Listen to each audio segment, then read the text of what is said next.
Dear students, এলিটে সবাইকে স্বাগত। আমরা অলরেডি রাষ্ট্রবিজ্ঞানের প্রথম ইউনিটে আলোচনা করেছি রাষ্ট্রবিজ্ঞানের সংজ্ঞা, প্রকৃতি ও পরিধি সম্বন্ধে। আমরা অলরেডি সেখানে তোমাদের অনেক ভিউ পেয়েছি, অর্থাৎ রিভিউ দিয়েছো তোমরা কেমন হয়েছে। এবং সবথেকে ব্যাপারটা হচ্ছে তোমরা সবসময় বলতে অনেকের কমেন্ট রয়েছে যে সেকেন্ড পার্টটা কবে আসবে। সেকেন্ড পার্ট অলরেডি আজকে তোমাদের সামনে নিয়ে এসেছি। এর সাথে সাথে আর একটা জিনিস বলি, এলিট অলরেডি অ্যাপ লঞ্চ হয়ে গেছে, তোমাদের ডিসক্রিপশনে রয়েছে লিঙ্কটা, সেখান থেকে তোমরা এলিট অ্যাপটা তোমরা ডাউনলোড করবে। সেখানে এমসিকিউ, নোটস, প্র্যাকটিস সেট এবং তার সাথে সাথে এই ভিডিওগুলো সেখানে আপডেট পাবে। তো তোমরা প্রত্যেকেই এলিট অ্যাপটি ডাউনলোড করে নাও। আর তার থেকে বড় কথা হচ্ছে, যখনই কোনো নোটস আপডেট করা হবে, এমসিকিউ আপডেট করা হবে, তখন কিন্তু অটোমেটিক্যালি তোমরা নোটিফিকেশান পেয়ে যাবে। এলিট অ্যাপ সবাই ডাউনলোড করো। এবার আমরা আলোচনা করব আজকে আমাদের দ্বিতীয় ইউনিট নিয়ে। যেমনটা আমরা আলোচনা করেছিলাম, সর্বপ্রথম যে ভিডিওটা তোমরা দেখলে বুঝতে পারবে যে আমাদের ফার্স্ট সেমিস্টারে পলিটিক্যাল সায়েন্স ক্লাস 11-এর ফার্স্ট সেমিস্টারে টোটাল 6টা ইউনিট রয়েছে। তার মধ্যে আমরা প্রথম ইউনিট আলোচনা করেছি। আজকে এসো আমরা ডিটেলসে আলোচনা করব সেকেন্ড ইউনিট সম্বন্ধে।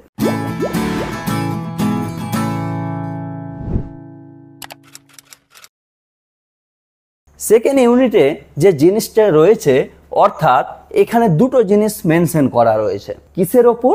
রাষ্ট্রের ওপর। রাষ্ট্র কি? এর আগের দিনই আমরা আলোচনা করেছিলাম যে রাষ্ট্র অর্থাৎ আমরা সাধারণত কি জানি, একটা দেশ, একটা রাজ্য। কিন্তু রাষ্ট্রবিজ্ঞানে আমরা রাষ্ট্র বলতে এখানে কাকে বুঝাবো? একটা দেশকে বুঝাবো। যেমন এখানে তোমাদের মধ্যে প্রশ্ন আসতে পারে যে স্যার, আমরা সিলেবাসে দেখলাম এখানে রাষ্ট্র লেখা আছে বাংলাতে, কিন্তু ইংলিশ সিলেবাসে দেখেছি স্টেট।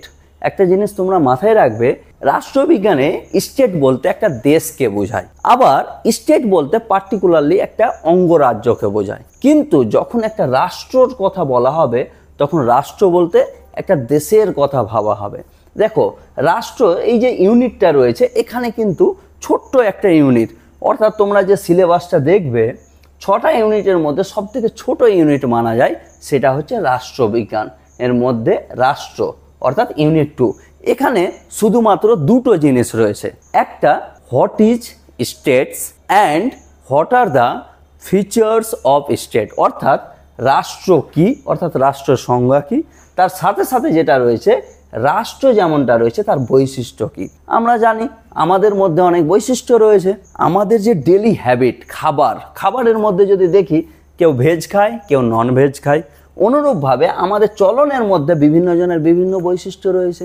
যেমন কেউ পড়াশোনা করতে ভালোবাসে, কেউ মুভি দেখতে ভালোবাসে, কেউ স্টাডি করতে রিডিং বুক বেশি পছন্দ করে, কেউ ভিডিও দেখতে বেশি পছন্দ করে, কেউ আবার অনেক মুভির মাধ্যমে সিনেমা দেখতে পছন্দ করে। ঠিক তেমনটাই তোমরা অনেকে, তোমাদের স্পেশালি যারা ভিডিও দেখে পড়তে পছন্দ করো, তাদের জন্যই কিন্তু আমরা ডিজিটাল প্ল্যাটফর্মটা অনুপ্রাণিত করেছি।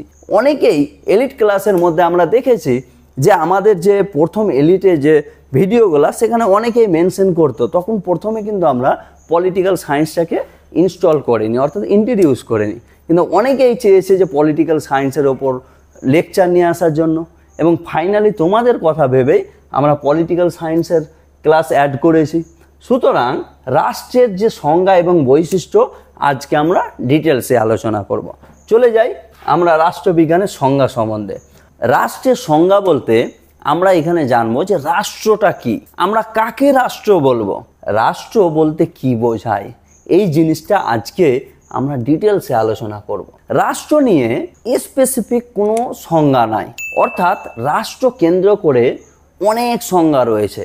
বলা যায় যে এর যদি আমরা দেখি, ডেভিড স্টোন, বিখ্যাত পলিটিক্যাল সায়েন্টিস্ট, উনি বলছেন রাষ্ট্রবিজ্ঞানের 145খানা সংজ্ঞা রয়েছে, অর্থাৎ স্পেসিফিক নাই, কিন্তু বহু সংজ্ঞা রয়েছে। প্রথমে যদি আমরা দেখি, রাষ্ট্রের কোনো সুনির্দিষ্ট সংজ্ঞা নাই, এটা প্রথমেই বললাম। কিন্তু রাষ্ট্রকে কেন্দ্র করে রাষ্ট্রবিজ্ঞানের শুরু ও শেষ আমরা দেখেছি। এই কথাটা কে বলেছে? আমরা যখন সংজ্ঞা আলোচনা করি তখন কিন্তু আমরা ডিটেলসে আলোচনা করেছিলাম। তো এখানে যে জিনিসটা দেখা যাচ্ছে যে রাষ্ট্রবিজ্ঞানের যে কেন্দ্রবিন্দু সেটা হচ্ছে রাষ্ট্র এবং সরকার। তো রাষ্ট্র বলতে এখানে কি জিনিসকে বোঝায়? রাষ্ট্র বলতে অর্থাৎ স্টেট আমরা কি বুঝি? স্টেট বলতে আমরা একটা অথরিটিকে বুঝি, এমন একটা অথরিটি যে নিজের ডিসিশন নিজে নিতে পারে। অনুরূপভাবে রাষ্ট্র বলতে আমরা এখানে কি বুঝি?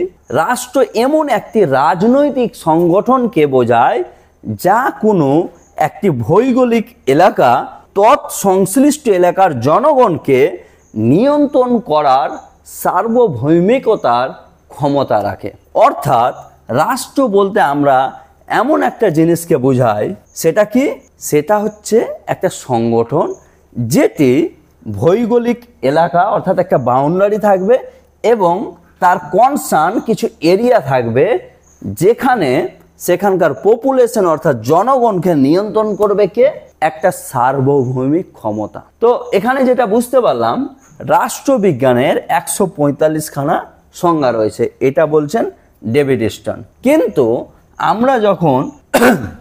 আমরা যখন দেখব সাবেকি সংজ্ঞা, সাবেকি সংজ্ঞা যেটাকে সনাতনী সংজ্ঞা বলা হয়, যেটাকে প্রাচীন সংজ্ঞা বলা হয়, ঠিক আছে, সেখানে বলা হচ্ছে রাষ্ট্রবিজ্ঞানের যে জনক তার নাম হচ্ছে অ্যারিস্টটল। উনি কি বলছেন? রাষ্ট্রকে একটা পরিবার হিসেবে তুলে ধরছেন। তিনি বলছেন রাষ্ট্র হলো স্বাবলম্বী ও পূর্ণাঙ্গ জীবনযাপনের উদ্দেশ্যে সংগঠিত কয়েকটি পরিবার ও গ্রামের সমষ্টি। অর্থাৎ রাষ্ট্রের মধ্যে কি থাকবে?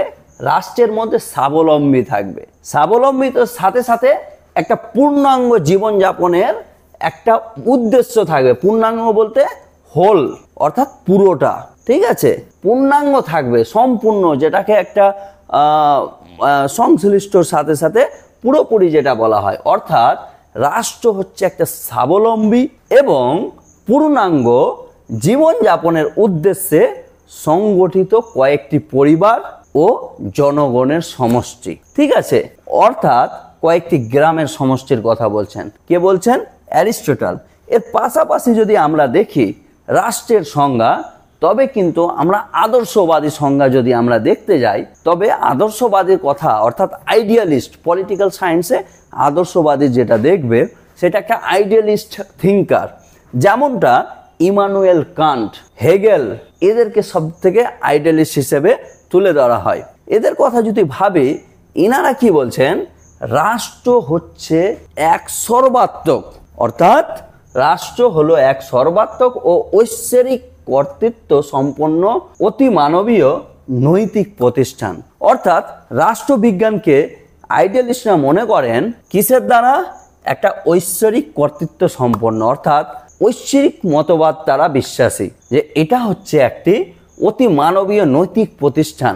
এর পাশাপাশি আমরা যদি দেখি হেগেল যিনি বলেছেন, হেগেলের রচনায় রাষ্ট্রকে পৃথিবীতে ঈশ্বরের পথ চারণার বলে বর্ণনা করা হয়েছে। অর্থাৎ পৃথিবীতে অর্থাৎ রাষ্ট্রের যে রুলস অ্যান্ড রেগুলেশন রয়েছে সেটা মানুষকে মেনে চলতে হবে। কেন? কারণ এটা হচ্ছে ঈশ্বরের পথ চালানোর বর্ণনা হিসেবে তিনি তুলে ধরেছেন। এর পাশাপাশি যদি আমরা দেখি মার্ক্সবাদীদের, যেমন আমরা রাষ্ট্রবিজ্ঞানের ডেফিনেশন যখন দিই তখন আমরা দেখেছি রাষ্ট্রবিজ্ঞান সম্বন্ধে মার্ক্সবাদীদেরও আলাদা ধারণা ছিল। অনুরূপভাবে মার্ক্সবাদীদের ধারণা রাষ্ট্র সম্বন্ধেও রয়েছে। তারা মনে করেন রাষ্ট্র হচ্ছে একটা শ্রেণী শোষণের এক হাতিয়ার। রাষ্ট্র হচ্ছে শ্রেণী শোষণের হাতিয়ার, যেটাকে ওনারা মনে করেন, যেটা আমরা ইংলিশে তোমরা শুনবে অনেক সময় বলা হয় যে state is an instrument for the exploitation. কাদের এক্সপ্লয়টেশন করবে? ফর দ্য পিপুল।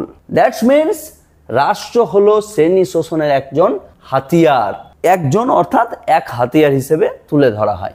এর পাশাপাশি মার্ক্সবাদীরা মনে করেন এক শ্রেণী কর্তৃক অন্য শ্রেণীর ওপর প্রভুত্ব বজায় রাখার একটা প্রতিষ্ঠান।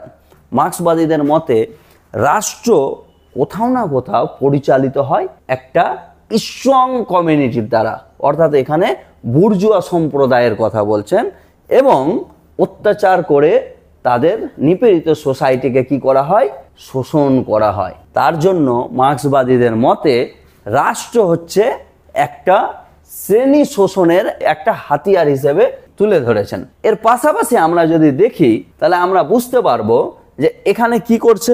এখানে যদি দেখবে যে এটা হচ্ছে ওয়ার্কিং ক্লাস, এটা হচ্ছে ক্যাপিটালিস্ট ক্লাস, আর ওয়েজ, যেটাকে আমরা ওয়েজ বলতে কি বলবো, এটা পারিশ্রমিক। ওকে, অর্থাৎ মার্ক্সবাদীদের মতে রাষ্ট্র হচ্ছে শ্রেণী শোষণের একটা হাতিয়ার। এখানে ইনারা তুলে ধরেছেন ক্যাপিটালিস্ট সোসাইটিকে। ক্যাপিটালিস্ট সোসাইটি বলতে দেশের যে কর্পোরেট সোসাইটি, এখানে স্পেশালি ইউরোপিয়ান কান্ট্রির কথা তারা বেশি তুলে ধরতেন, যে কিভাবে কর্পোরেট সোসাইটি অর্থাৎ বড় লোক মানুষরা দরিদ্র মানুষের ওপর কাজ করিয়ে তাদের যে পারিশ্রমিক দেওয়া, যত পরিমাণের প্রয়োজন সেই পারিশ্রমিক কিন্তু গরিবদের দেয়া হয় না, অর্থাৎ কর্মীদের দেয়া হয় না। যার জন্য তোমরা দেখেছো যে এই যে সিম্বলগুলো থাকে, কার্ল মার্কস, যারা মার্ক্সবাদী থাকে তারা প্রোটেস্ট করে, তাদের হয়ে লড়াই করার চেষ্টা করে। অনুরূপভাবে এখানে যিনি বলছেন, এখানে হচ্ছে শ্রেণী বিভক্ত সমাজের শ্রেণী স্বার্থ সংরক্ষণের একটি রাজনৈতিক হাতিয়ার হচ্ছে রাষ্ট্র। এটা কাদের মতে? মার্ক্সবাদীদের মতে। অর্থাৎ ক্যাপিটালিস্ট সোসাইটিরা কি করে, সাধারণ মানুষদেরকে কাজ করিয়ে সর্বন্যূনতম কি করা হয়, পারিশ্রমিক দেওয়া হয়। যার কারণে মার্ক্সবাদীরা মনে করেন, কি মনে করেন, যে রাষ্ট্র হচ্ছে একটা শ্রেণী শোষণের হাতিয়ার। শ্রেণী শোষণ বলতে এখানে ক্যাপিটালিস্ট সোসাইটি কি করছে, শ্রমিক সোসাইটিকে অর্থাৎ ক্যাপিটালিস্ট সোসাইটি ওয়ার্কিং ক্লাসকে নিপীড়িত করে, শোষণ করে, তাদের যত পরিমাণ টাকা দেওয়া উচিত তাদেরকে না দিয়ে তাদের ওপর শোষণ করে নিচ্ছে। এর পাশাপাশি যদি আমরা দেখি তবে আমরা বুঝতে পারবো যে নেক্সট যে সংজ্ঞা, যেটাকে বলা হয় রাষ্ট্রের সব থেকে পারফেক্ট যে সংজ্ঞা, রাষ্ট্রের যতগুলো সংজ্ঞা রয়েছে, যেমনটা আমরা দেখলাম অধ্যাপক গার্নারের কথা বলা হয় যে সব থেকে most acceptable definition of state কে দিয়েছেন, অধ্যাপক গার্নার। আমরা দেখলাম একটু আগে আমরা আলোচনা করলাম, সেখানে কি দেখলাম, সেখানে আমরা দেখলাম যে ডেভিড স্টোন বলছেন রাষ্ট্রবিজ্ঞানের 145খানা সংজ্ঞা রয়েছে। তার মধ্যে অন্যতম যে সংজ্ঞা সেটা হচ্ছে, কার কথা বললাম, তার অন্যতম সংজ্ঞা হচ্ছে গার্নার। গার্নার কি বলছেন, গার্নারের সংজ্ঞা টোটাল পৃথিবীর মধ্যে যতজন সংজ্ঞা দিয়েছে রাষ্ট্রবিজ্ঞানের ওপর, তার মধ্যে সব থেকে ভালো সংজ্ঞা এবং সব থেকে মোস্ট অ্যাকসেপ্টেবল অর্থাৎ গ্রহণযোগ্য সংজ্ঞা সেটা হচ্ছে অধ্যাপক গার্নারের। অধ্যাপক গার্নার বলছেন রাষ্ট্র সাধারণভাবে বৃহৎ এক জনসমাজ যা নির্দিষ্ট ভূখণ্ডে, দেখো এখানে একটা জিনিস তোমাদের বলি, গার্নার কি বলছেন, গার্নারের মতে রাষ্ট্র সাধারণ বৃহত্তম এক জনসমাজ যা নির্দিষ্ট ভূখণ্ডে স্থায়ীভাবে বসবাস করে, যা বহিঃশক্তির নিয়ন্ত্রণ থেকে সম্পূর্ণ বা প্রায় মুক্ত, যার একটি সুসংগত সরকার রয়েছে এবং সেই সরকারের প্রতি অধিকাংশ জনসমাজ আনুগত্য প্রদর্শন করে। অর্থাৎ এখানে কি বুঝতে পারলাম আমরা, গার্নারের সংজ্ঞা অনুযায়ী রাষ্ট্র হচ্ছে এমন একটি প্রতিষ্ঠান যা একটি জনসমাজের কি করে, নির্দিষ্ট একটি ভূখণ্ডে থাকে এবং স্থায়ীভাবে বসবাস করে। এর অন্যতম উদাহরণ যদি দেখি আমাদের ভারতবর্ষ, ভারতবর্ষের মধ্যে কি রয়েছে, দেখো ভারতবর্ষের মধ্যে একটা জনসমাজ রয়েছে, অর্থাৎ ভারতবর্ষের মধ্যে জনসংখ্যা রয়েছে বৃহৎ পরিমাণে। আজকের দিনে পৃথিবীর মধ্যে সব থেকে বেশি জনসংখ্যা কোথায় রয়েছে, ভারতবর্ষে। এবার আমরা দেখি নির্দিষ্ট ভূখণ্ড, ভূখণ্ড বলতে কি বুঝি, বাউন্ডারি, টেরিটরি, অর্থাৎ আমাদের একটা এমন টেরিটরি থাকবে, আমাদের ভূখণ্ড থাকবে যেটার একটা বাউন্ডারি রয়েছে। আমরা দেখো মুর্শিদাবাদের কথা যদি ভাবি, মুর্শিদাবাদের একটা কেন্দ্রর পর থেকেই কি হয়ে যাচ্ছে, বাংলাদেশের বাউন্ডারি শুরু হয়ে যাচ্ছে, অর্থাৎ সেই ভূখণ্ডটাকার বাংলাদেশের। অনুরূপভাবে আমরা যদি জয়গাঁওয়ের কথা বলি, জয়গাঁওয়ের পরে আমরা দেখব যে ভুটান শুরু হয়ে যাচ্ছে। তো এইগুলো কি, তাদের নির্দিষ্ট একটা ভূখণ্ডর কথা বলা হয়েছে। এর পাশাপাশি এখানে আরেকটা জিনিস মানবে, যা বহিঃশক্তির নিয়ন্ত্রণ থেকে সম্পূর্ণ বা প্রায় মুক্ত। অর্থাৎ আমরা রাষ্ট্র তাকেই বলবো যে বহির শক্তি, এই বহির শক্তি বলতে বাইরের শক্তির কথা বলা হচ্ছে। অর্থাৎ যেমন আমাদের ব্রিটিশরা যখন স্বাধীনতার আগে ব্রিটিশদের দ্বারা আমরা পরিচালিত হতাম, অর্থাৎ আমাদের দেশ পরিচালিত হতো, তখন কিন্তু স্বাধীন রাষ্ট্র বলা হতো না ইন্ডিয়াকে। অর্থাৎ গার্নার যিনি বলেছেন রাষ্ট্র হচ্ছে একটি সাধারণভাবে একটা জনসমাজ, যা কি করে ভূখণ্ড, যার নির্দিষ্ট একটা ভূখণ্ড থাকবে, সাধারণ বসবাস করবে এবং বহির শক্তির দ্বারা নিয়ন্ত্রিত হবে না। ঠিক আছে, এই হচ্ছে গার্নারের সংজ্ঞা। এরপরে আমরা নেক্সট সাব টপিক যেটা রয়েছে সেটা হচ্ছে রাষ্ট্রবিজ্ঞানের বৈশিষ্ট্য। এটা যদি আমরা আরেকটু ভালোভাবে দেখি তাহলে বুঝতে পারবো যে বৈশিষ্ট্য যদি দেখি, গার্নারের সংজ্ঞা থেকে যদি দেখি, একটা জনগণের কথা বলা হচ্ছে। ঠিক আছে, জনগণ কিন্তু তার মধ্যে একটা রয়েছে, তার পাশাপাশি উনি আরেকটা বলছেন ভূখণ্ড। কি থাকতে হবে? ভূখণ্ড। ভূখণ্ডর পাশাপাশি আরেকটা কি ছিল? সরকার। ওখানে আরেকটা জিনিস বহির শক্তি থেকে, বহির শক্তি থেকে কি হবে? বহির শক্তির দ্বারা নিয়ন্ত্রণ থেকে মুক্ত থাকবে, অর্থাৎ নিজের মধ্যে একটা সার্বভৌমিকতা থাকবে। কি থাকবে? সার্বভৌমিকতা। ঠিক আছে, এটা যাই হোক, এটা আমি আর লিখছি না। এর পাশাপাশি আরো কি থাকবে? লিগালাইজ থাকবে, ইন্টারন্যাশনাল রিকগনিশন থাকবে। এর পাশাপাশি আরো বৈশিষ্ট্য থাকবে, একটা দেশের মধ্যে ইন্টিগ্রেশন থাকবে, মানে দেশের মধ্যে সবাই মিলেমিশে থাকবে। এই রকম অনেক বৈশিষ্ট্য রয়েছে। ঠিক আছে, তার মধ্যে অন্যতম বৈশিষ্ট্য যদি দেখি তবে কি আছে? রাষ্ট্রবিজ্ঞানের মধ্যে যে গার্নারের বৈশিষ্ট্য, গার্নারের যে ডেফিনেশন, তার মধ্যে জনগণ একটা পেয়েছিলাম, নির্দিষ্ট ভূখণ্ড পেয়েছিলাম, সরকার পেয়েছিলাম এবং সার্বভৌমিকতার কথা বলছেন। অর্থাৎ বহির যে নিয়ন্ত্রণ, বাইরে থেকে যে কেউ নিয়ন্ত্রণ করবে, সেটা থেকেও কিন্তু আমরা কি হব?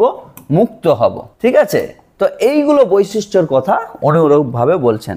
আমরা যদি দেখি যে বৈশিষ্ট্যর মধ্যে অন্যতম বৈশিষ্ট্য, রাষ্ট্র সম্বন্ধে গার্নারের দেওয়া যে সংজ্ঞা, সেই অন্যতম বৈশিষ্ট্যগুলো যেটি মেন উপাদান হিসেবে ধরা হয়, আমাদের দেখবে আমাদের শরীরের মধ্যে পঞ্চ ইন্দ্রিয়ের কথা বলা হয়, যে আমাদের শরীরের মধ্যে মেন যে ইন্দ্র কতগুলো থাকে, তাই তো? মেন উপাদান যদি আমরা বলি, যেমন দেখবে একটা মানুষের বেসিক নিডসের কথা যদি বলি, বেসিক এলিমেন্ট, একটা মানুষ জীবন যাপন করার জন্য তিনটে মেন বেসিক এলিমেন্ট ধরা হয়। সেই তিনটা কি?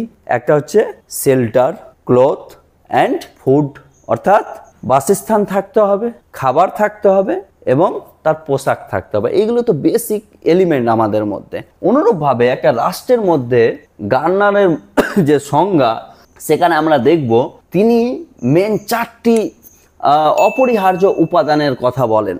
সেই অপরিহার্য উপাদানগুলো কি? প্রথমত আমরা যে একটু আগে আলোচনা করলাম, পপুলেশন, গভর্নমেন্ট, টেরিটরি, সার্বভৌমত্ব অর্থাৎ সোভরেন্টি। তো এই চারটি কি?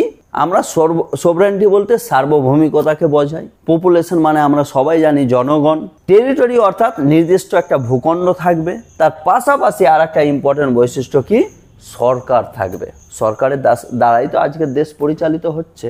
ঠিক আছে, তা আমরা এখানে প্রথমে আলোচনা করব রাষ্ট্রের মূল বৈশিষ্ট্য, তার পাশে আরো কিছু বৈশিষ্ট্যের আলোচনা করব। দেখো, আমরা দেখব নির্দিষ্ট ভূখণ্ড অর্থাৎ টেরিটরি। নির্দিষ্ট ভূখণ্ডের কথা যদি আমরা ভাবি, তাহলে আমরা এই জিনিসটাতে আমরা চলে যাব যে সর্বপ্রথম যদি আমরা দেখি একটা আমাদের দেশের ম্যাপ যদি দেখি, ইন্ডিয়ার পাশাপাশি এখানে আরো অনেকগুলো, দেখো প্রথমত এখানে 7টা কন্টিনেন্ট। 7টা কন্টিনেন্ট সম্বন্ধে সবাই জানো তোমরা, north America, south America, Europe, Africa, Asia, Oceania. এর পাশাপাশি আর একটা কি আছে? আন্টার্কটিকা। কিন্তু আমরা যদি এখানে নির্দিষ্ট ভূখণ্ডের কথা বলি, প্রত্যেকটা কন্টিনেন্টের মধ্যে অর্থাৎ মহাদেশের মধ্যে নির্দিষ্ট ভূখণ্ড রয়েছে। কিন্তু রাষ্ট্রের নির্দিষ্ট ভূখণ্ড থাকে? অবশ্যই থাকে। আমরা যদি দেখি ইন্ডিয়া, দেখো ইন্ডিয়ার একটা ভূখণ্ড রয়েছে নির্দিষ্ট, এর পাশাপাশি চায়নারও নির্দিষ্ট একটা ভূখণ্ড রয়েছে। অর্থাৎ প্রত্যেকটা দেশের একটা নির্দিষ্ট ভূখণ্ড থাকবে। রাষ্ট্রের অন্যতম একটা বৈশিষ্ট্য হচ্ছে কি? নির্দিষ্ট ভূখণ্ড। এখানে বুঝতে পারছো তো তোমরা যে এশিয়ার মধ্যে কতগুলো দেশ, Afghanistan, China, Mongolia, Kazakhstan, Thailand, India, Pakistan, Iran, Iraq, এই যে কান্ট্রিগুলো তোমরা দেখছো, এইগুলো কিন্তু প্রত্যেকটা দেশের কিন্তু একটা নির্দিষ্ট ভূখণ্ড রয়েছে। এর পাশাপাশি যদি আমরা দেখি তাহলে নির্দিষ্ট ভূখণ্ডের মধ্যে সর্বপ্রথম কি একটা স্পেসিফাইড কি থাকে, বাউন্ডারি থাকে, অর্থাৎ সংজ্ঞায়িত বাউন্ডারি থাকে যে প্রত্যেকটা দেশের। আমরা যদি ইন্ডিয়ার কথা বলি, এখানে দেখো ইন্ডিয়ার একটা ভূখণ্ড রয়েছে, এই বাউন্ডারির মাধ্যমে একটা রাষ্ট্র অর্থাৎ ইন্ডিয়া একটা রাষ্ট্র, সেখানে কিন্তু স্পেসিফাই করা রয়েছে যে এই বাউন্ডারি পর্যন্ত এই রাষ্ট্রটার নাম কি, ইন্ডিয়া। এর পাশাপাশি যদি আমরা চলে যাই তাহলে আমরা দেখব যে প্রত্যেকটা রাষ্ট্রের যে ভূখণ্ড থাকে তার মধ্যে একটা জাতীয় পরিচিতি থাকে। পরিচিতিটা কি, উই আর ইন্ডিয়ানস, অর্থাৎ উই আর ইন্ডিয়ানস যখনই আমরা বলবো আমরা ভারতবাসী, ভারতীয়, তখনই কিন্তু একটা এরিয়ার মধ্যে চলে আসবে। এখানে দেখো প্রত্যেকটা দেশের আলাদা আলাদাভাবে কি রয়েছে, তাদের পরিচিত রয়েছে। যদি আমরা অস্ট্রেলিয়ার কথা বলি তাহলে অস্ট্রেলিয়া ওই ল্যান্ডের কথা অটোমেটিক্যালি মনে চলে আসে। আমরা যখন ভারতের কথা বলি, ভারতীয় একটা ভূখণ্ডের কথা মনে চলে আসে। অর্থাৎ প্রত্যেকটা জায়গার রাষ্ট্রের একটা পরিচিতি অটোমেটিক্যালি চলে আসে। এর পাশে যদি দেখি নির্দিষ্ট ভূখণ্ডের মধ্যে যে তার একটা ভূখণ্ডকে কি করতে হয়, একটা প্রতিরক্ষা কিংবা একটা নিরাপত্তার কথা বলা হয়। অর্থাৎ প্রত্যেকটা রাষ্ট্রের যে টেরিটরি রয়েছে সেই টেরিটরির মধ্যে কি থাকে, নিরাপত্তা একটা বহিঃপ্রকাশ ঘটে। ঠিক আছে। এর পাশাপাশি যদি আমরা দেখি সম্পদ ব্যবস্থাপনা, যে ভূখণ্ড রয়েছে সেই ভূখণ্ডের মধ্যে সেই ভূখণ্ডে তো সরকার পরিচালিত হয় কিংবা সেই স্পেসিফিক যে বাউন্ডারির মধ্যেই, যেমন এখানে একটা সি গার্ড হিসেবে দেখো, কিংবা সেই দেশ পরিচালনা করার জন্য যে রিসোর্স থাকে, রিসোর্স ম্যানেজমেন্ট যেটাকে আমরা বলি, সেটা হচ্ছে সম্পদ ব্যবস্থাপনা। সেই জিনিসটাও কিন্তু নির্দিষ্ট একটা ভূখণ্ডের মধ্যে থাকতে হবে। দ্বিতীয় বৈশিষ্ট্য যদি আমরা দেখি সেটা হচ্ছে জনসমষ্টি কিংবা জনগণ, পপুলেশন। এটা হচ্ছে আমাদের ভারতবাসীর পপুলেশন। বিভিন্ন জাতি ধর্ম নির্বিশেষে আমাদের একটা জনসমষ্টি রয়েছে। একটা স্বাধীন রাষ্ট্রের অন্যতম বৈশিষ্ট্য হচ্ছে জনসমষ্টি। ঠিক আছে। এবার জনসমষ্টির মধ্যে আমরা বিশেষ আরো সাব যদি দেখি, সে তার মধ্যে হচ্ছে নাগরিকত্ব। জনসমষ্টি অর্থাৎ একটা রাষ্ট্রের মধ্যে আমরা কি দেখব, পপুলেশনের মধ্যে তাদের কিন্তু একটা লিগালাইজ কি থাকে, আইডেন্টিটি থাকে। একটু আগে আমরা আলোচনা করলাম যে নাগরিকত্ব অর্থাৎ সিটিজেনশিপ। পপুলেশন বলতে আমরা পপুলেশন কি, ভারতবাসী আমরা, তো আমরা হচ্ছে নাগরিকত্ব থাকবে। দ্বিতীয় আমরা যদি দেখি পপুলেশনের মধ্যেই সেটা হচ্ছে সামাজিক সংহতি। আমরা ছোটবেলা থেকে পড়াশোনা করতে করতে আমরা শুনেছি কিংবা আমরা স্কুল যাওয়ার আগে আমাদের মধ্যে বলা হতো যে আমরা জাতি ধর্ম নির্বিশেষে আমরা সবাই মিলে কি থাকবো, মিলেমিশে থাকবো। এটা আমাদের স্কুলের প্রার্থনাতেও তো শেখানো হয়। অর্থাৎ পপুলেশন যারা থাকবে তার মধ্যে একটা সংহতি থাকবে, মিলেমিশে থাকবে, মাল্টি ডাইমেনশনাল যে কালচার থাকবে, তারা সবাই মিলেমিশে থাকবে। অর্থাৎ একটা দেশের মধ্যে জনগণের মধ্যে সংহতি থাকবে। এর পাশাপাশি যে পপুলেশন থাকবে, একটা ডেমোক্রেটিক কান্ট্রি অর্থাৎ গণতান্ত্রিক যে দেশ, গণতান্ত্রিক রাষ্ট্রে প্রতিনিধিত্ব কে করবে, সাধারণ মানুষ। আজকে দেখো আমাদের প্রেসিডেন্ট, আমাদের প্রাইম মিনিস্টার রিপ্রেজেন্টেটিভ কাকে করে, সাধারণ জনগণকে। অর্থাৎ জনগণ ভোট দেবে এবং তারা দেশ নিয়ন্ত্রণ করার জন্য কি করবে, রিপ্রেজেন্টেশন ভেজবে। তারপর হচ্ছে জনসংখ্যা বৃদ্ধি ও অভিবাসন। এর পাশাপাশি পপুলেশনের মধ্যে যে জনসংখ্যা বৃদ্ধি হচ্ছে, আজকে দিনে যদি আমরা দেখি ইন্ডিয়া হচ্ছে ওয়ার্ল্ডের ফার্স্ট পপুলেটেড কান্ট্রি। তো এই জনসংখ্যা বৃদ্ধিটাও কিন্তু পপুলেশনের মধ্যে থাকছে। অর্থাৎ রাষ্ট্রের যে মেন চারটা বৈশিষ্ট্য গার্নারের মতে, সেই চারটা বৈশিষ্ট্য কি কি, প্রথমে যেটা আমরা আলোচনা করলাম নির্দিষ্ট ভূখণ্ড থাকতে হবে, দ্বিতীয়ত আমরা আলোচনা করছি যে পপুলেশন থাকতে হবে, তৃতীয় যেটা আমরা আলোচনা করব সেটা হচ্ছে গভর্নমেন্ট, চতুর্থ যেটা আমরা আলোচনা করব সেটা হচ্ছে সার্বভৌমিকতা। তো গভর্নমেন্ট সম্বন্ধে আমরা এবার দেখব। আমরা গভর্নমেন্ট কাকে বলবো? আমরা যখন স্কুলে যেতাম কিংবা আমরা যখন ছোট ছিলাম, যখনই সরকারের কথা মনে আসতো, অনেকে হাসি মুখে আমাদের ক্লাসমেট যাদের সরকার টাইটেল থাকতো তার দিকে আমরা তাকাতাম। কিন্তু যখন আমাদের মধ্যে বুদ্ধি হলো, সরকার বলতে আমরা কি বুঝি? সরকার বলতে আমরা মুখ্যমন্ত্রী এবং প্রধানমন্ত্রীর কথা ভাবতে লাগলাম। কিন্তু আদতে সরকারের মানেটা আমরা তখনই বুঝতে পারলাম যখন আমরা ক্লাস 11-এ পলিটিক্যাল সায়েন্স পড়া শুরু করলাম। সরকার কি? সরকারের একটা স্পেসিফাইড ডেফিনেশন যদি বলি তো সরকার that's means government. Government is a organization who takes the decision and makes the law for the welfare of the people as well as the country। অর্থাৎ সরকার হচ্ছে একটি প্রতিষ্ঠান যে কি করে, সিদ্ধান্ত নেয় এবং আইন প্রণয়ন করে কিসের জন্য? জনগণ এবং দেশের উন্নয়নের স্বার্থে। এই হচ্ছে সরকার। তো সরকারের মধ্যে অর্থাৎ সরকার কি করবে? একটা দেশ পরিচালিত করবে। এটাও রাষ্ট্রের অন্যতম বৈশিষ্ট্য। ইভেন রাষ্ট্রের যে 4টা বৈশিষ্ট্যর মধ্যে সবগুলোই ইম্পর্টেন্ট, কিন্তু দেশটা পরিচালনা করার জন্য গভর্নমেন্ট অর্থাৎ সরকার বিশেষ ভূমিকা পালন করে। সরকারের বৈশিষ্ট্যর মধ্যে যদি আমরা দেখি তাহলে সরকারকে আমরা সাধারণত কি বলি? এটি হচ্ছে একটি রাজনৈতিক সংগঠন অর্থাৎ পলিটিক্যাল অর্গানাইজেশন। সরকার পরিচালিত কার দ্বারা হয়? বিভিন্ন পলিটিক্যাল পার্টিস দ্বারা। অ্যাকর্ডিং টু ইন্ডিয়ান কনস্টিটিউশনে যেটা বলা হয়েছে সেই জিনিসটা সরকার কি হয়? রাজনৈতিক সংগঠন। এর পাশাপাশি যদি আমরা দেখি সরকার কি করে? আইন শৃঙ্খলা মেনটেন করে, যেটাকে আমরা বলি ল অ্যান্ড অর্ডার। আমরা দেখতাম ছোটবেলায় মাঝে মধ্যে নিউজে দেখতাম যে 144 ধারা জারি করা হলো, তখন আমরা বুঝতে পারতাম না এবং এটাও আমরা নিউজে দেখতাম যে ল অ্যান্ড অর্ডার কার দ্বারা মেনটেন করা হয়? সেই রাজ্য সরকারের দ্বারা। কিন্তু আমরা যখন ডিটেলসে পড়াশোনা করব আগে গিয়ে দেখব যে একটা ডিস্ট্রিক্টের ল অ্যান্ড অর্ডার যে মেনটেন হয় কার দ্বারা? ডিস্ট্রিক্ট ম্যাজিস্ট্রেটের দ্বারা। তো এই যে আইন শৃঙ্খলা সেই সব জিনিসগুলো কিন্তু সরকার মেনটেন করে। এর পাশাপাশি যদি আমরা তৃতীয় বৈশিষ্ট্যতে চলে যাই, সরকারের কাজ কি? আমরা জনসেবা। আমি প্রথমেই তোমাদের ডেফিনেশন বললাম, government is an organization who takes the decision and makes the law for the welfare of the people as well as country. তো এই যে জনসেবা, সরকারের কাজ কি হবে? জনসেবা করা। অর্থাৎ দেশের যে প্রবলেমস, দেশের যে বিভিন্ন সমস্যা, দেশের মধ্যে যে জলের সমস্যা হোক, যে কোনো সমস্যা, তোমরা দেখবে যে দেশের মধ্যে প্রাইম মিনিস্টার অ্যানাউন্স করলো কিসের জন্য?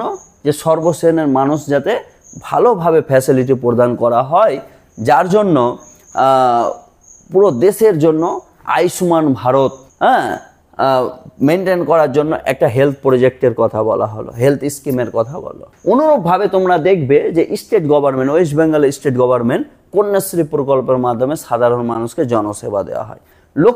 লক্ষ্মী ভাণ্ডারের মাধ্যমে প্রত্যেকটা মহিলা যারা 25 বছরের ঊর্ধ্বে রয়েছে তাদেরকে কি করে দেওয়া? 1000 টাকা করে প্রতি মাসে দেওয়া হয়।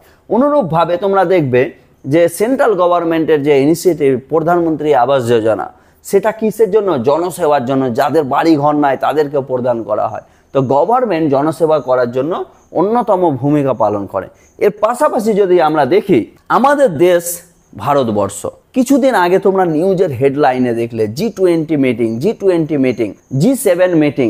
এই যে আন্তর্জাতিক সম্পর্ক, এক দেশের সাথে আর এক দেশের যে সম্পর্ক, সেখানে কে যায়?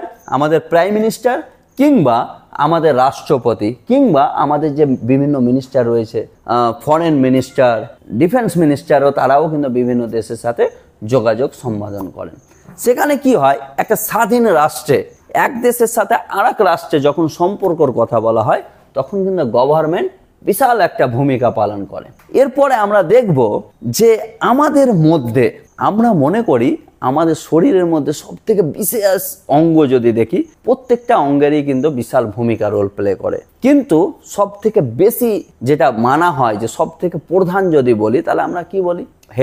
হেডকেই তো আমরা সব থেকে বেশি দেখি যে যা হেড যদি থাকে, ব্রেন যদি ঠিক থাকে, তবে আমাদের শরীরটা ঠিকভাবে পরিচালিত হবে। তাই তো স্টুডেন্টস? ঠিক অনুরূপভাবে আমরা যদি একটা দেশ অর্থাৎ একটা রাষ্ট্র, সেটা স্বাধীন রাষ্ট্র কি স্বাধীন রাষ্ট্র না, সেটা আমরা কিভাবে জানবো? সেটা হচ্ছে সার্বভৌমিকতার মাধ্যমে। সার্বভৌমিকতা এমন একটা বৈশিষ্ট্য যেটা যদি না থাকে তবে কিন্তু সেই দেশকে স্বাধীন দেশ হিসেবে দেখা হয় না। আমরা জানি ভারত স্বাধীনতার আগে ব্রিটিশদের দ্বারা কি হতো? পরিচালিত হতো। কিসের জন্য? তার মেন কারণ হচ্ছে আমাদের ইন্টারনাল রুলস অ্যান্ড রেগুলেশন আমাদের কাছে ক্ষমতা ছিল না। তার একটাই কারণ হচ্ছে সার্বভৌমিকতা। সার্বভৌমিকতা হচ্ছে আলটিমেট পাওয়ার, অর্থাৎ সার্বভৌমিকতা মানে সোভারেন্টি বলা হয়, সুপ্রিম পাওয়ার, যার মাধ্যমে নিজের দেশের রুলস নিজেরাই বানাবে, নিজের দেশের আইন শৃঙ্খলা অন্য দেশের ইনফ্লুয়েন্সের দ্বারা হবে না। ঠিক আছে? তো সোভারেন্টি অর্থাৎ সার্বভৌমিকতার কিছু বৈশিষ্ট্য রয়েছে। তার অন্যতম বৈশিষ্ট্য হচ্ছে সর্বোচ্চ কর্তৃত্ব, অর্থাৎ যে দেশের সার্বভৌমিকতা থাকবে, যেমন ভারতবর্ষের নিজেদের আইন নিজেরাই বানাবে, আমাদের দেশের ওপর অন্য কোনো গভর্নমেন্ট প্রেসার দিতে পারবে না। তারপরে যদি আমরা দেখি তাহলে হচ্ছে স্বাধীনতা। একটা সার্বভৌমিকতা যে দেশে রয়েছে সেখানে স্বাধীনতা রয়েছে। কি স্বাধীনতা? নিজের মতো রুলস বানাতে পারবে, নিজের মতো দেশ পরিচালিত করতে পারবে, নিজের মতো জনগণের জন্য পরিষেবা দিতে পারবে, তাই তো? এটাই হচ্ছে স্বাধীনতা। প্রত্যেকটা মানুষ একটা স্বাধীন গণতান্ত্রিক একটা সার্বভৌমিকতা দেশে প্রত্যেকটা মানুষ প্রাইম মিনিস্টার হতে পারে। প্রত্যেকটা মানুষ যার 25 বছরের বেশি হয়েছে এবং এমপি বানার জন্য নির্দিষ্ট ফর্মালিটিস রয়েছে, সেগুলো মেনটেন করলে সে প্রাইম মিনিস্টার প্রেসিডেন্টও হতে পারে। তার জন্য কিছু ক্রাইটেরিয়া রয়েছে, সেগুলো মেনটেন করতে পারলে কি হবে? প্রত্যেকটা মানে স্বাধীন একটা রাষ্ট্রে পররাষ্ট্রের স্বীকৃতি। একটা জিনিস মাথায় রাখবে, একটা সমাজের মধ্যে একটা সমাজ আর একটা সমাজকে কি করে? রিকগনিশন দেয়। কেমন? সেই সমাজটা থাকবে কি থাকবে না। কিংবা ঠিক অনুরূপভাবে একটা দেশ তার সোভরেন্টি রয়েছে কি নাই সেটা পররাষ্ট্র স্বীকৃতির দ্বারা হয়। অর্থাৎ একটা দেশ স্বাধীন কি স্বাধীন না সেটা কিন্তু অন্য দেশও কিন্তু রিকগনিশন দেয়। যেমন আমরা দেখেছি, আমরা কাদের দ্বারা পরিচালিত হয়েছি স্বাধীনতার আগে? ব্রিটিশদের দ্বারা। যখন ভারত ব্রিটিশদের কাছে স্বাধীনতা পায় তখন ইন্ডিয়ান ইন্ডিপেন্ডেন্স অ্যাক্ট 1947 অর্থাৎ ভারতীয় স্বাধীনতা আইন 1947 সাল, সেই আইনের দ্বারা কি বলা হয়? India is an independent country. তো এই যে পররাষ্ট্র স্বীকৃতিও প্রয়োজন কখন? যখন একটা দেশ স্বাধীন থাকে না। তার পাশাপাশি আরো বিভিন্ন দেশ যারা তাকে স্বীকৃতি দেয় যে এই দেশ একটা ইন্ডিপেন্ডেন্ট কান্ট্রি। এর পাশাপাশি যদি আমরা দেখি, একটা আঞ্চলিক অখণ্ডতার কথা বলা হয়।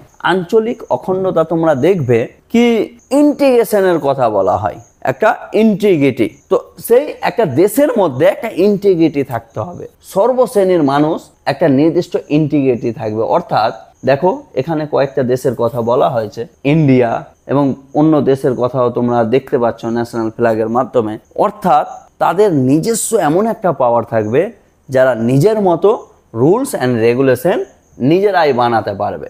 রাষ্ট্রের মূল উপাদান এবং বৈশিষ্ট্য ছাড়া আরও কিছু অপ্রধান বৈশিষ্ট্য রয়েছে, অর্থাৎ যার মাধ্যমে একটা রাষ্ট্রের বিভিন্ন বৈশিষ্ট্য হিসেবে তুলে ধরা হয়। যেমন আমরা দেখব যে একটা রাষ্ট্রের কিন্তু একটা লিগ্যালিটি থাকে, অনুরূপভাবে একটা পার্মানেন্ট থাকে। অর্থাৎ রাষ্ট্রকে কিন্তু হঠাৎ করে ভেঙে দেওয়া যায় না, তার একটা স্থায়িত্ব থাকে, পার্মানেন্ট। যেমন ভারতবর্ষ কিন্তু একটা স্বাধীন রাষ্ট্র, হঠাৎ করে কোনো একটা দেশ বলছে যে না ইন্ডিয়াকে চেঞ্জ করে দেব, এটা কিন্তু হবে না। ইন্ডিয়া স্বাধীন, দ্যাটস মিনস এই স্বাধীনতাটা চিরকাল ধরে চলবে, এটাকেই বলা হয় স্থায়িত্ব। এর পাশাপাশি যদি আমরা দেখি তাহলে আন্তর্জাতিক স্বীকৃতি একটু আগে আলোচনা করলাম, সুতরাং এটা আর ডিটেলসে বলছি না, ঠিক আছে। এর পাশাপাশি আর একটা জিনিস দেখবে, জাতীয়তাবাদ। তোমাদের দেখবে সব থেকে বেশি আমরা লক্ষ্য করতে পারি যে কিছুদিন আগে ওয়ার্ল্ড কাপ হলো, ভারত যখন বিশ্বকাপ জিতলো, দীর্ঘ 17 বছর পর টি20তে বিশ্বকাপ জিতলো এবং 13 বছর পর ওভারঅল বিশ্বকাপ জিতলো। সেখানে আমাদের মধ্যে একটা কি তৈরি হলো যে আমাদের দেশ জিতেছে, খুব ভালো একটা ফিলিংস এলো। তো জাতীয়তাবাদটা কি? যখন কোনো একটা দেশের লাভ ফর দ্য নেশন, ঠিক আছে, যে যখন সাধারণ মানুষ কি করবে, তার দেশের প্রতি একটা ভালোবাসা অর্পণ করবে, সেটাই হচ্ছে জাতীয়তাবাদ। We are Indians, our nationality is a Indian, ঠিক আছে। দেখো আমরা দেখলাম প্রধান বৈশিষ্ট্য কতগুলো? 4টা। তার পাশাপাশি আরো 3টা আমরা আলোচনা করলাম। আজকের আলোচনা এখানেই কমপ্লিট, ঠিক আছে।